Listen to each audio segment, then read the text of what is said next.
Yeah, we should be kicking off right now.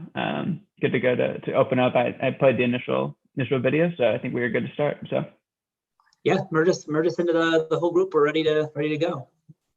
Yeah, hey, Doug, I'm on a hard stop at 11, huh? Okay, we will kick things off then. Yeah, we got more than 20 people joining, so I think you can take it from here. Okay, excellent. Well, thank you everybody for joining. This is Colorado FoodWorks' 4th consecutive Denver Startup Week. This one obviously a little bit different, but the same quality of panelists and questions are still here, if not better. So we're excited to kick this off. This is our this is Colorado FoodWorks' 3rd event this week. So we've had an event, Founders of Color. We've had our Trout Take Pitch event, and we're saving the best for last with our CEO panel, insights from the Natural Foods Boardroom. To frame up I will frame up the session here, and then we'll go into intros and then dive into questions. So the framework of this session here is to get a different, unique, and very valuable point of view from a business perspective. A lot of people are founders, but it's interesting to get a take from someone who manages multiple pieces of the business and CEOs. And we've got 3 excellent CEOs on our panel here, 2 of which I've had the pleasure to have worked for, in both Alan and Mike. But a ton of insight here. We're really excited. So kick it off with a couple-minute intro from each person here, starting with, we'll go with Mike. Great. Hi, everyone. I'm Mike Forbes. Nice to meet you. I was actually in Denver this week, and wow, what an awesome food scene you have there. So that was really amazing to see. I'm the CEO of Alter Eco Foods. Alter Eco is a organically centered, sustainably minded chocolate company. And everything we try to do is better for people who eat it and better for the planet that provides it. I've been here for about 2 years. And before that, I caught the startup bug actually at an olive oil company called California Olive Ranch, where I led the non-farming side of the business. And before that, I was all about big companies. I was at General Mills, I was at Jim Beam, and I was at McKinsey before that. Sarah, tell us about yourself. Great. Nice to meet you all. Thank you for being here. I am Sarah Bird, and I'm the CEO of Beyond Broth, which is a Boulder-based company, which I run from the Bay Area. And Beyond Broth makes packets of broth with wellness herbs. And I've been in this role for about a year. My background, my roots are very much in marketing. I started out in big CPG, spent about 10 years between Frito-Lay and Nestle. And then after that, joined Power Bar in the very early days of the energy bar category as head of marketing, and ran that, or was there for a couple of years. And then someone I worked with at Nestle was joining this startup, which was going to be a roll-up of brands. And I decided to, and I had loved bringing best practices from big CPG to this small company in Power Bar. And I was eager to do that again. So I joined this roll-up of brands. One of the brands in the portfolio was Annie's, the mac and cheese brand. So I had the honor and true privilege of working on that Annie's brand from when it was basically a mac and cheese brand through the IPO and then up to the General Mills acquisition. I shifted gears from there. I knew I wanted to add more skills to my bag of tricks. I knew I ultimately wanted to be a CEO in the natural and organic space. So I joined, I had the opportunity to join, well, actually, I had 2 stepping stones. I went to Ecologic, which is a packaging company, someone that makes a paper bottle, because I feel our industry is so focused on what goes inside. No one's made the outside match the inside. So I ran sales and marketing for Ecologic for a period of time, and spent a ton of time raising money, and realized I love building brands. I don't like raising money. So I, after running sales and marketing for them, joined 3 Twins, which makes organic ice cream, again, heading sales and marketing, did that for about a year. And then had the opportunity to join Bach Tea, which is a Boulder-based chai company, and joined them as CEO. So did that for 3 years, thought I was going to wrap my marketing arms around the brand and we'd live happily ever after. And it ended up being a turnaround and an incredible learning experience. So did that for about 3 years, and then had the opportunity to join Grace's Good Food last fall, which is a startup. I'm joining the founder to help her scale the business. And we're in the thick of that. So it's been great fun. Anyway, we look forward to expanding on any of that as the conversation goes forward. So thrilled to be here. Great. And last but definitely not least, Alan. Thanks, Doug. Well, like Sarah and Mike, I've had some experience in the CPG world with Unilever, was the early part of my career. The accent's from South Africa, so points to those of you who guessed that. So started off in South Africa and then moved around the world in various marketing roles with Unilever, and then a company called Tetra Pak that I guess like Sarah is a packaging company that serviced the natural foods industry. So that's where I got the first flavor of it here when I was the CEO of Tetra Pak in the USA. Then got tired of running a big company, decided to go onto the small company side and joined Goodbelly, which is a probiotic juice company based out of Boulder. And Todd Beckman and Steve Demas, both of White Wave fame, had gotten that thing started and asked me to come in and help with running the company. Did that for 10 years, worked with Doug for a while there, and then left the active CEO role about in November last year, and just doing board work now. So that board work has varied from public companies of $1 billion size to startup companies, a lot of them in Boulder, and so now I'm basically advising and helping out companies in that space. Excellent, great. So here's our panel. I will say we've got some pre-selected questions that we're going to roll through. I will leave about 20 minutes at the end, so feel free to put your questions in the Q&A. I will pick some of the lucky ones. And without further ado, we'll kick in. So first question is for Mike. For those who maybe don't know, what does a CEO do? Can you describe the role that a CEO plays for a natural food company? Perfect. Yeah, I like to use the analogy of an orchestra when I think about a company. And as a CEO, I look at myself as a conductor role. And so part of that is actually picking the music, which for me is kind of the culture, the vision, where's the company headed. Part of that is thinking about who's in those seats. And so I really spend a lot of time, especially at smaller companies, identifying talent, coaching them, making sure we have the best orchestra we can. Part of that's the actual conducting, which to me is just, the music equivalent is making sure everybody is playing together and it's beautiful. And then there's a whole bunch of stuff probably people don't see, which is coordinating like kind of what's on stage, which is the team, and I would say backstage. And a lot of what I do is not seen by the team. It's coordinating with investors and funders and potential funders just to make sure everything is running in tune. A big part of also what I would say my role is what I try not to do. And, my goal is really to let the music speak for itself and to be beautiful and awesome. And that's by setting the table for the team to do great things and things they never thought possible and things they couldn't do alone. But what I try not to do is kind of midstream set into the audience or get into the orchestra and start playing somebody's instrument for them, right? Or it's really about setting the table and setting the stage for awesome people to be even more awesome versus and I know I'm not doing a great job is if I'm helicoptering down too much to work on minutiae and details and kind of play people's instruments for them. Excellent question. I have one build to follow up on that one. This guy's good. Agreed. I've got one bill which I learned from Blair Kelson, who runs Traditional Medicinals, and he said one of the things you need to think of yourself as a CEO is a conductor, and so you need to think ahead. Like there's a canyon you got to go across, or the train tracks there. So has the bridge been built? And so I think that would be another piece. It's just anticipating what's around the bend and making sure that orchestra can navigate through it, or the train can stay on the tracks. Excellent.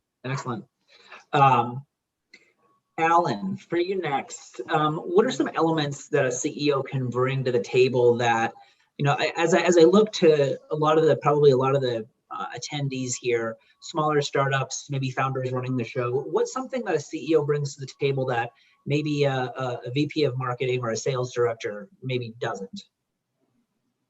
I I think in a smaller company, Doug, I don't have as colorful an illustration as Mike does, but obviously the marketing person is looking after the consumer, making sure that you're connecting with her and resonating with that consumer, and very often has a big role in making sure that the product is right. So marketing and innovation work very closely together.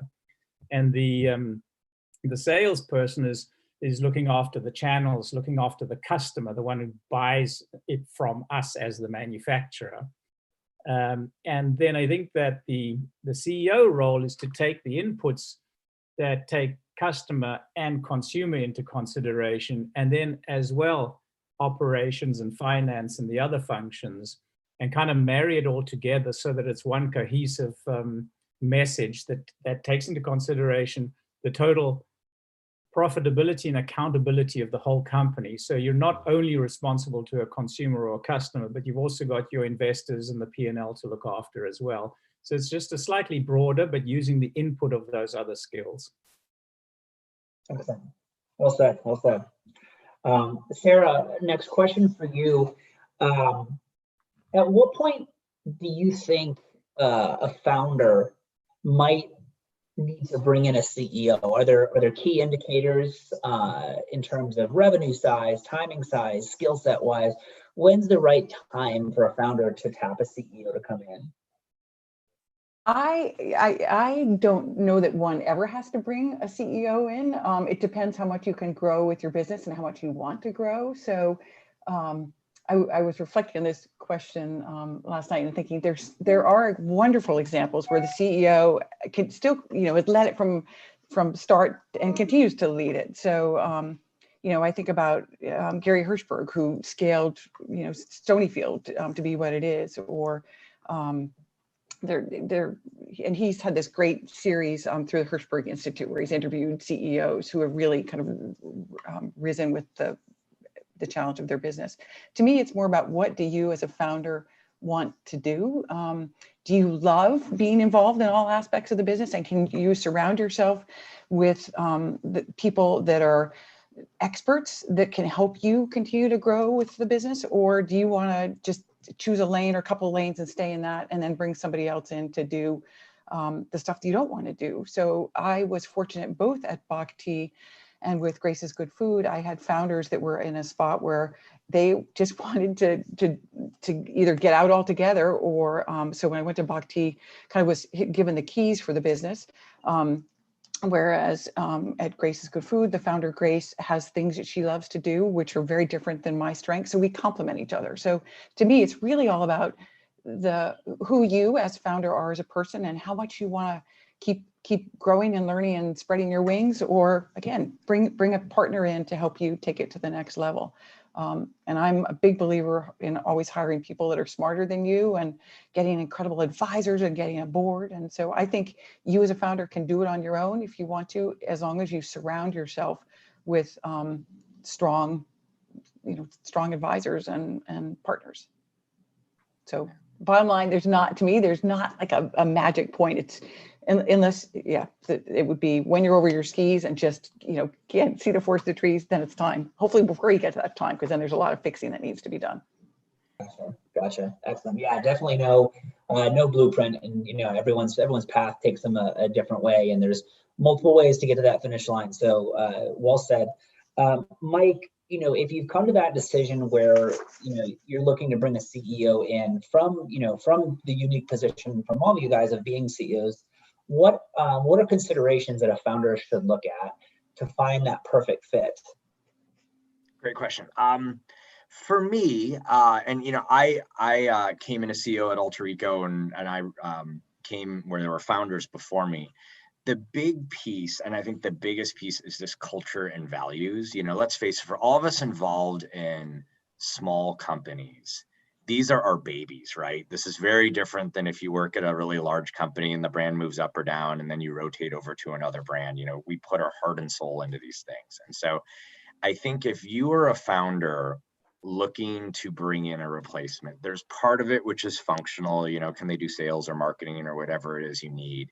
But I think a big part of it is making sure you're comfortable that the person coming in as CEO is going to take your baby and really take care of it in some ways different than what you would do, right? Because you have to be ready as a founder to let go and realize, the CEO might launch slightly different products or is going to choose a different font on the pack, those sorts of things. But that in general, the brand is going to still, and the company is still going to stand for the same things mission-wise. And so I would really, if I was a founder, really probe on that, on kind of where the CEO wants to take the company together in 5 years, really focus on how you're going to work together, and maybe even have a couple times, because sometimes things that, what if press comes and wants to interview the CEO and not the founder?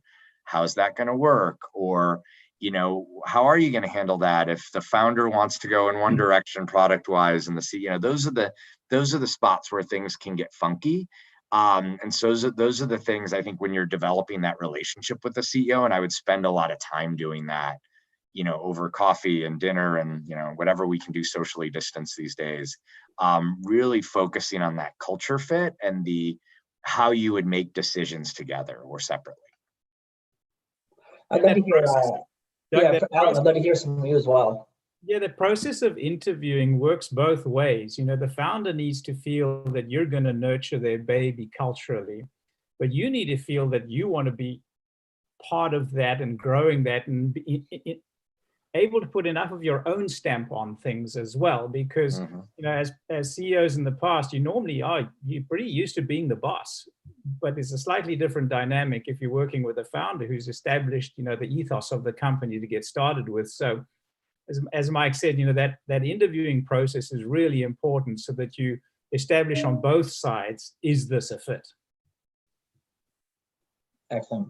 And I would add one more thing. I think there's that fit, and there's a sense that you've got to be able to trust each other. Like want to, you respect, and you're going to trust each other, and you're going to allow, there's a give and take. You're going to allow, each other to do what needs to be done. So and then also, Sarah, I think also if you have complementary skill sets, so if you're not overlapping exactly what the founder was good at, because he's probably going to be, or she's might be better at you than that, but you're being brought in because you have a different set of skills that she is saying, well, I wonder if you could take this over, because what we really need now is this, this, and this. And you might have done that, be it building a team in the past or running a bigger company or, those sort of things. So I think if you don't have too many overlapping skills, the chances of conflict are a lot smaller. Great point. Excellent. Well, how do you see the role changing? Obviously, CEO is brought in to scale the company, and as you grow from a $5 million to a $50 million to a $50 million company, how does the role of CEO change based off of the size, just I guess, of the revenue to start with? I mean, a lot of the stuff is the same. I'm going to throw this back at you guys in a minute, but if you set up the processes and procedures the same in a small company, we had the luxury of having Todd Beckman as our COO and founder as well. And he was very structured in the way he set things up so that as the company scaled, there was just a way that you did things. And that made it a lot easier. But, the smaller companies, you're wearing less hats, you're wearing more hats. And so you might be having to delve into certain areas. As it grows, you have to rely on the skills of others as well. So, building that team is so important at an early stage. I think it's building on that too. What I've seen as a $5 to $10 million company, you can actually keep a lot of the business details in your head, and you can make decisions quickly via email or late at night and those sorts of things. To Alan's point about systems and process, when you get bigger, when you're at 25, 35, 45 million, there's no way you can keep all the details in your head anymore. And I would say sometimes very bad things can happen if you make a quick decision verbally and it's outside a process, or there is no process behind it. And suddenly, that can leave leftover packaging or, a mistest or those sorts of things. And so as it scales, it becomes harder, and you'll realize this quickly, to kind of do things the old way or the way you used to, which is why making sure you've got the right team and you're relying on them and they have systems and processes and culture and all that is really, really critical. Excellent. Excellent. Speaking from experience, when we've had, pallets full of product that we couldn't sell because of those mistakes. But the decisions are just as important, or maybe even more important with a small company, because you see the consequences of your decisions pretty quickly. Whereas if you're running a division in a country of Unilever, your decisions don't move the whole needle. So fundamentally, a lot of the principles are the same. I've always said, from running $1 billion company to couple of million, is like, don't get confused by the zeros. Take the decisions according to the principles around which you would normally take decisions. In the bigger company, there are a couple more zeros behind that, and smaller company, less. Yep, very well said. That's great. As a reminder, guys, feel free to be putting questions in if you have any questions that pop up that we don't cover here in the chat. Shifting to kind of what's unfortunately probably on everyone's mind, getting into some topical stuff. Talk to us about how to, a CEO is a leader in a lot of different ways. But, there's, obviously during these challenging times, companies and organizations look to CEOs to be founders. I guess talk us through your mindset of, specific to just the news cycle that we're in and out every day. How do you position yourself to be a leader in that sense? And I'll go with Alan there. In this time, I tell you, the most important thing is increased communication and empathy, because this is just bloody difficult.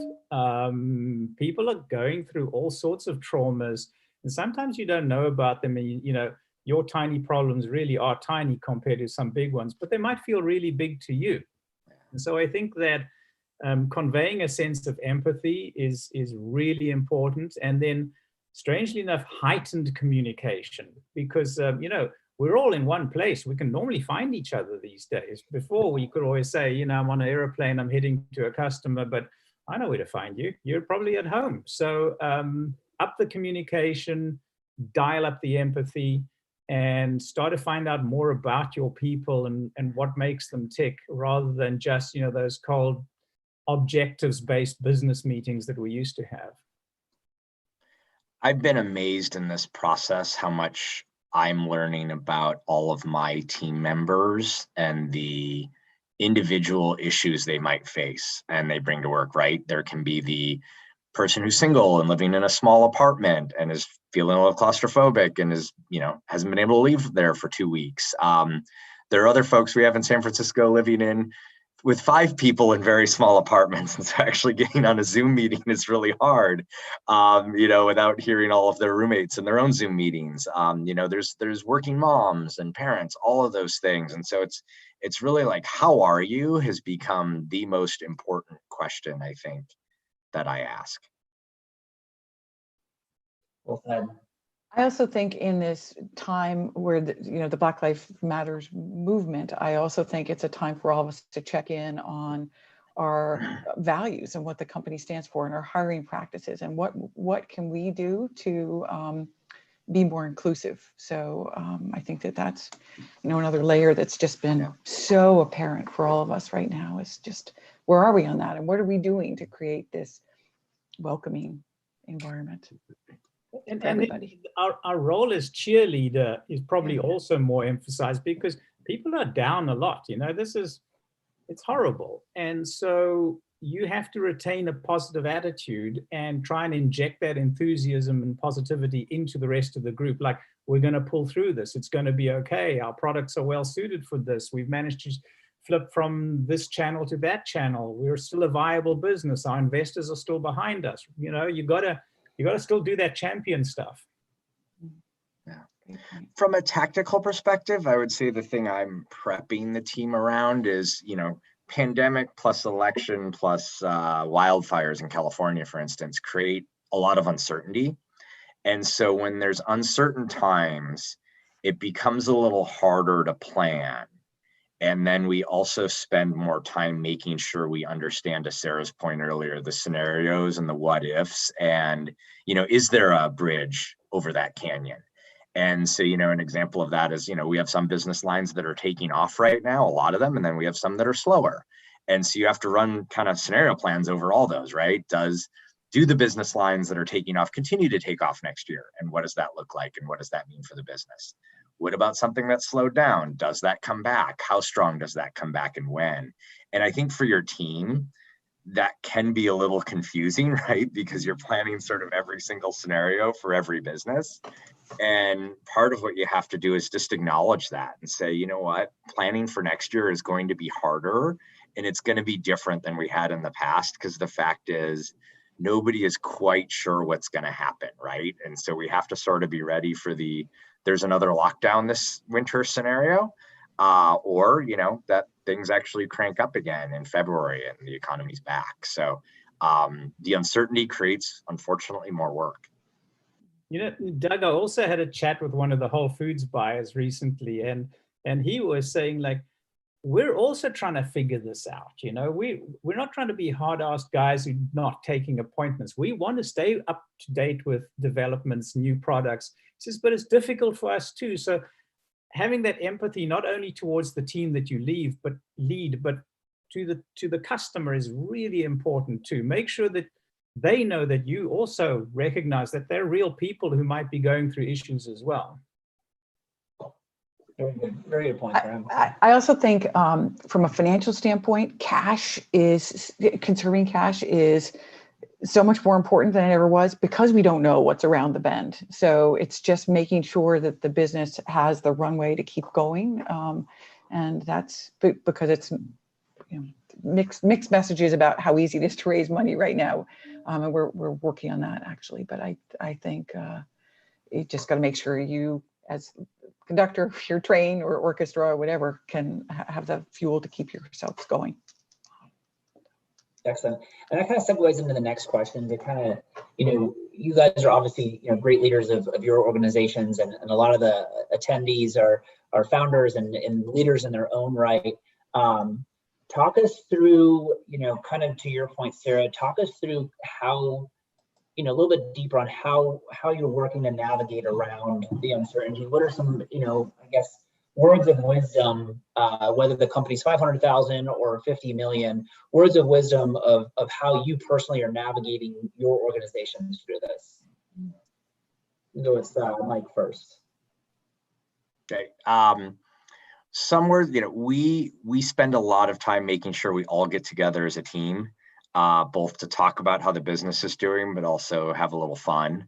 And find some levity. So yesterday we had a baby shower, and everyone submitted their baby pictures, and we had to figure out who was who. And so that provides a fun little diversion from the day. The other is just to be as my goal is to help the team, make beautiful music. So it's like hope for the best, but also just understand what the downsides look like. And so,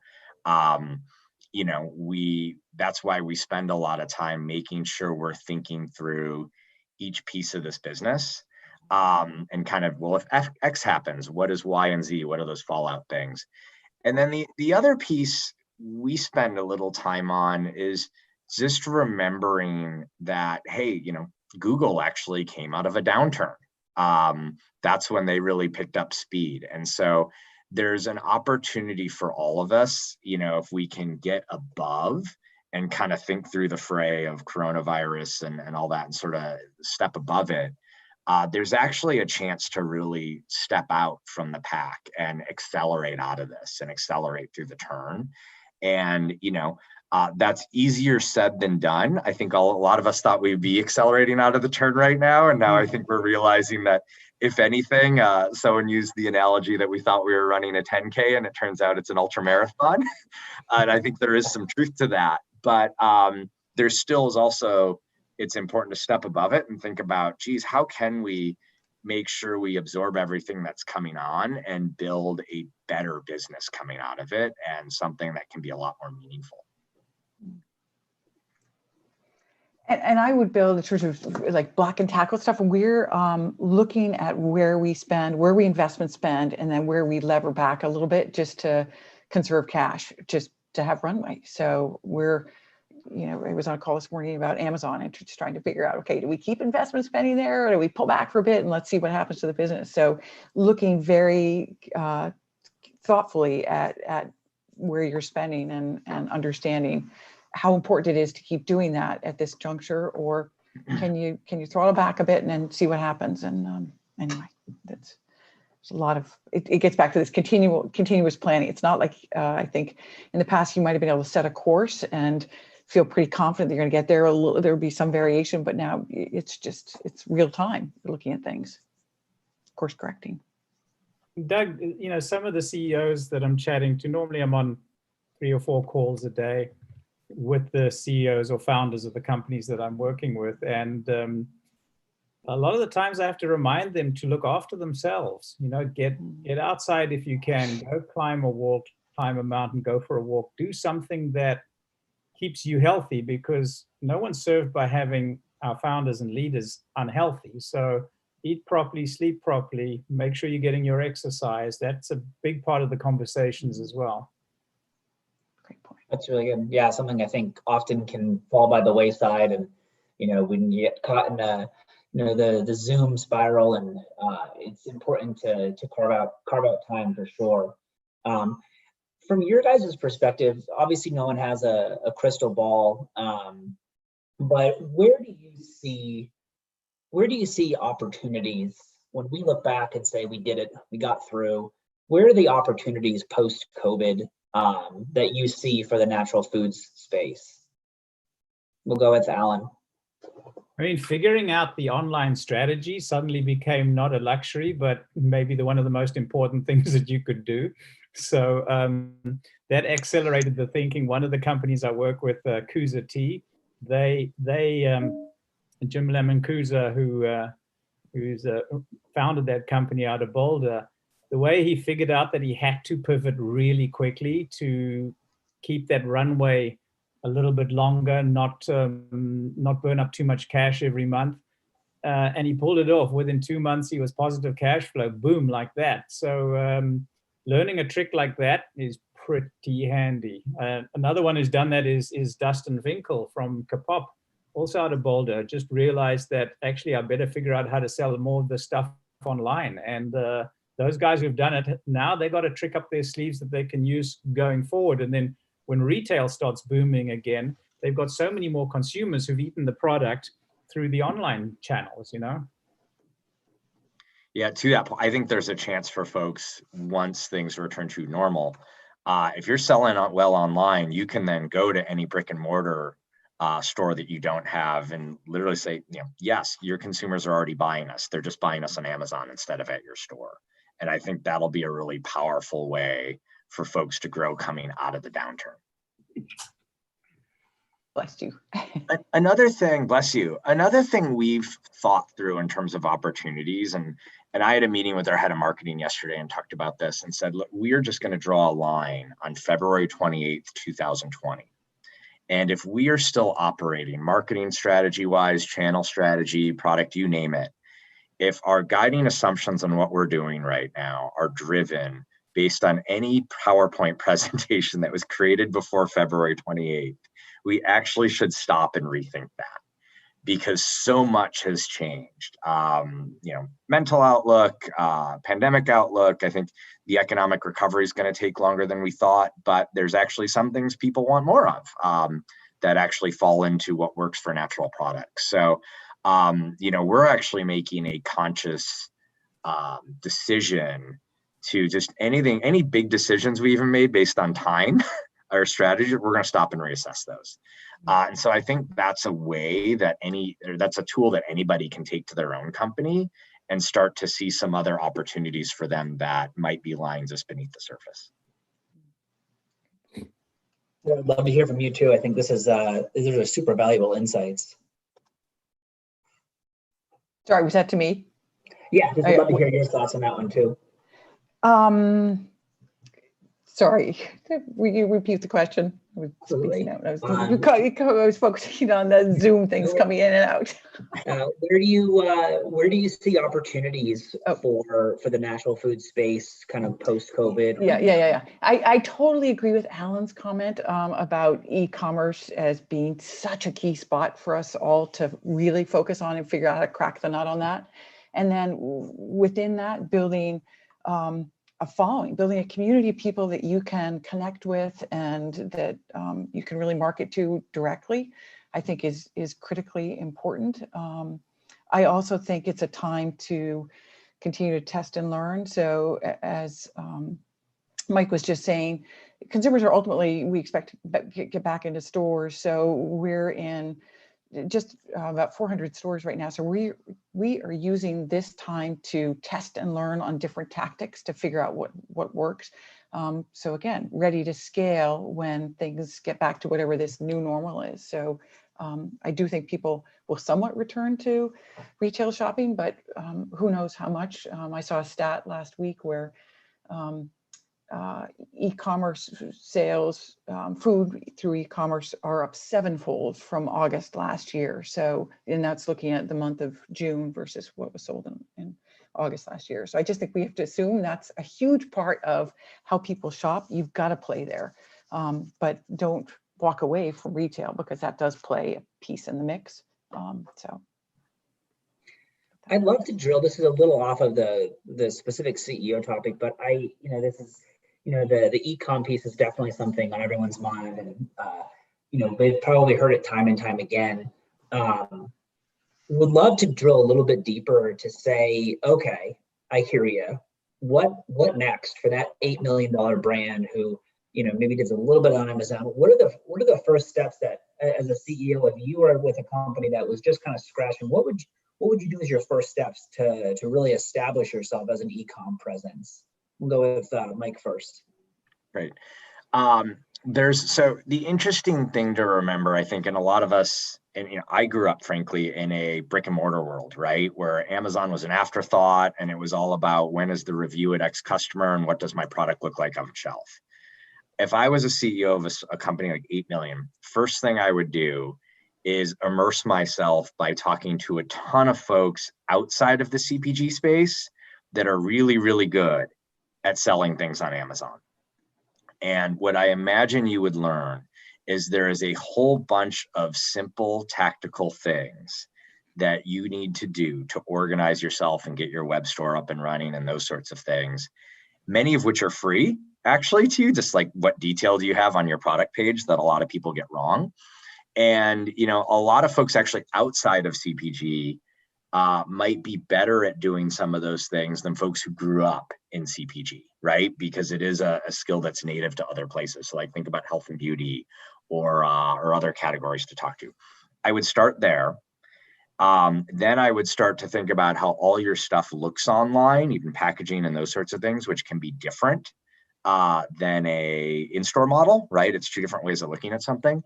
And then I would start, and Sarah mentioned this, test. One of the things people don't realize, and this is a political metaphor, but Donald Trump won in 2016. He ran 6 million separate Facebook ads. Hillary Clinton ran 66,000. And so what that means is, the upstart, whether or not you like Donald Trump, was very, very good at testing every single nuance of every message until they figured out what worked. And some of that is money, but a lot of that is actually the elbow grease to just sit there and test over and over and over. Is the green button working or the red button? Those sorts of things. And I think that's something anybody can do. And if you spend the time doing that, I think you will find yourself really, really skyrocketing online. That's awesome. That's great advice. And I think that's a good way to kind of, take that first step, because that first step sometimes can be the most daunting. And totally. That's very, practical and quite honestly, quite achievable, some of those steps there. So that's great.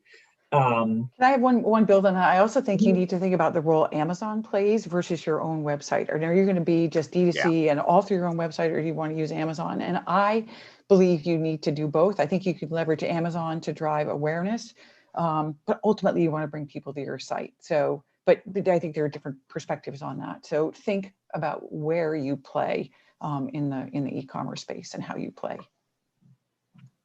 That's great. That's great. Super helpful. We've got about 15 minutes left. So I'm going to just open up to some questions. If there's anything that we didn't touch on, feel free to jump in the chat box and throw some questions in there. I love this one from Jonathan W. Favorite book that has helped you in your current role? We'll start with Sarah.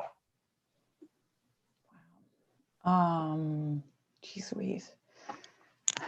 Just think about it. I just finished reading Maya Angelou's Where the Caged Bird Sings, which isn't, it's a business book, but it's relevant in this time. It's about her upbringing. And again, it's just part of learning about this whole movement and getting smarter about how to be more empathetic and putting yourselves in other shoes. I also, though, gosh, I just read the Winston Churchill book and I'm totally spacing on the name of it, which is more about him as a leader and his lifestyle. It just came out in this winter and that was a great book. So I don't tend to read business books for the sake of, business or anything. That's where I allow myself to just lose myself in a story and whatnot. So I'm probably not the best one to answer that. Fair enough. And Alan or Mike, any books that jump to your mind that have helped you? Yeah, I mean, I've used the same ones through the years. One was called How to Get Everybody in Your Boat Rowing in the Same Direction. It was really short and had pictures, and so it's easy for me to understand. The Patrick Lencioni, I think his name is, 5 Dysfunctions of a Team. We've used that in different management teams. When you get a facilitator in and help yourselves as a team become more effective. Jim Collins, Traditional Good to Great. There's just like good steps. You follow those, you're probably going to land up being successful. So very traditional ones from my side. I just finished reading a book that's not a business book, but it's called American Moonshot. And it's the story of JFK and how we got to the moon. And I think what was interesting for me is, now we look back and of course, the moon landing happened. It was sort of preordained. And a couple interesting nuggets from it for me. One is actually when JFK announced, I think it was in 1961, that we were going to get to the moon by the end of the year. We actually had no idea how to get to the moon. And we weren't even that good at getting to space. But behind that, they had actually all this super rigorous planning to get there. And to me, it's this great example of setting a really big, crazy, but interesting goal that's meaningful and combining it with, oh, by the way, we need a lot of spreadsheets and project plans and things like that to get there.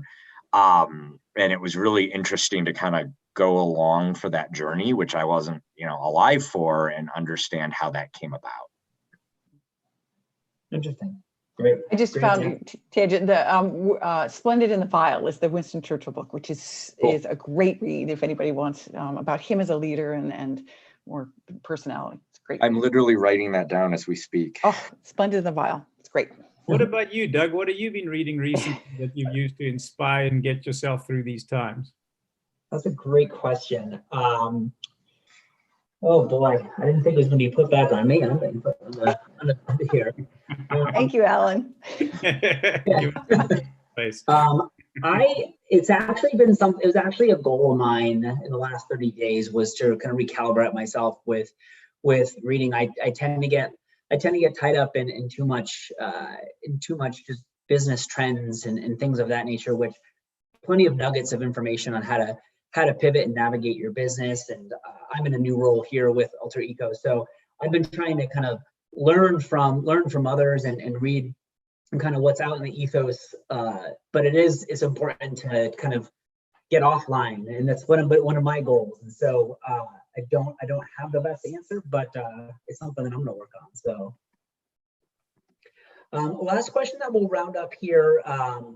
A little bit of a tricky one, but Kurt asks, economics versus empathy. We've talked a lot about how empathy plays a big role in kind of managing our teams and wading through the swamp that is 2020. the business needs to run and grow. So how do you balance empathy versus economics when you're running a business? And we'll start with Alan on this one. Yeah, I'll dive in there because I've had to deal with a couple of these situations over the last 6 months. And with two of the companies, I had to remind them that they were both going to change the world, kind of, what we do in the natural foods industry. That if they didn't have a company at the end of it, they wouldn't be changing the world. And so some tough decisions had to be taken for the company to be there coming out of this. One of the companies, he did do that. And they came out of it and operating really well. One of the others was, no, we've built such a wonderful culture and club, and I've just added, hired 16 people and I can't let them go. And he might not make it. You can't change the world if you're not there. So let's just make sure we're there, number one, and we'll try and do any tough decisions that we can with as much understanding and consideration for the person's situation as possible. But running business is not easy. Running business in tough times is even tougher, and you still have to take the tough decisions. I agree with that. Somebody told me when this started back in March, asked me the question, what is the difference between companies that made it through a recession and ones that didn't?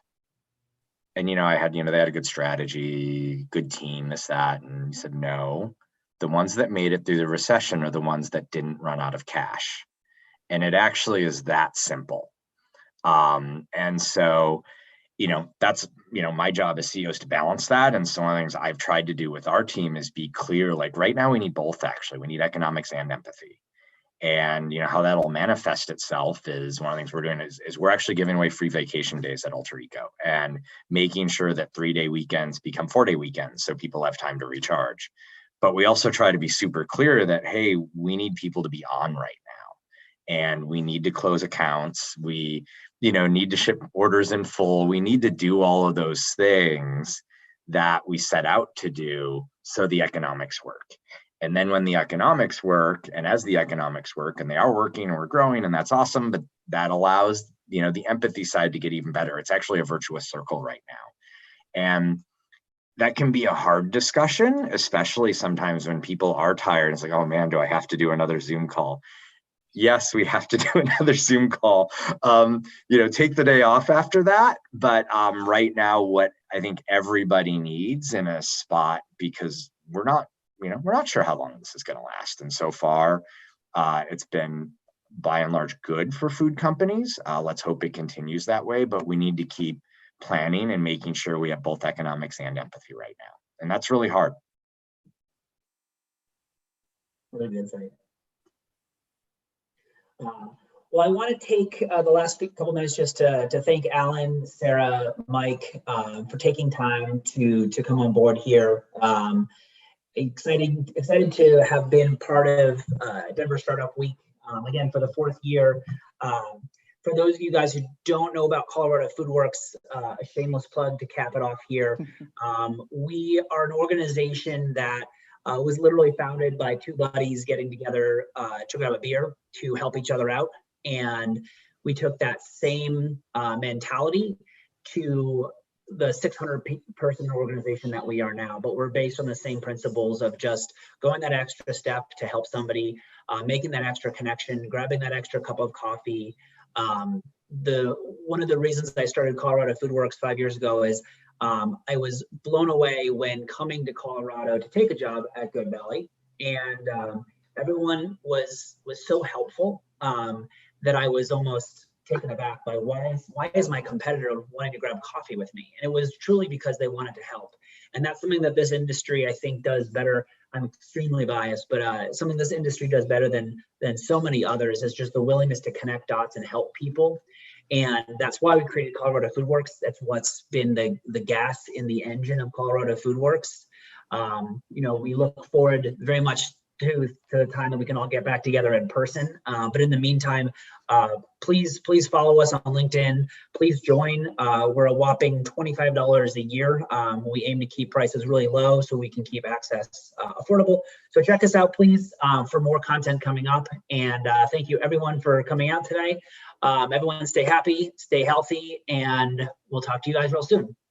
Hey guys. Thank you. Yes. Very Thanks, well. Doug. Thanks, guys.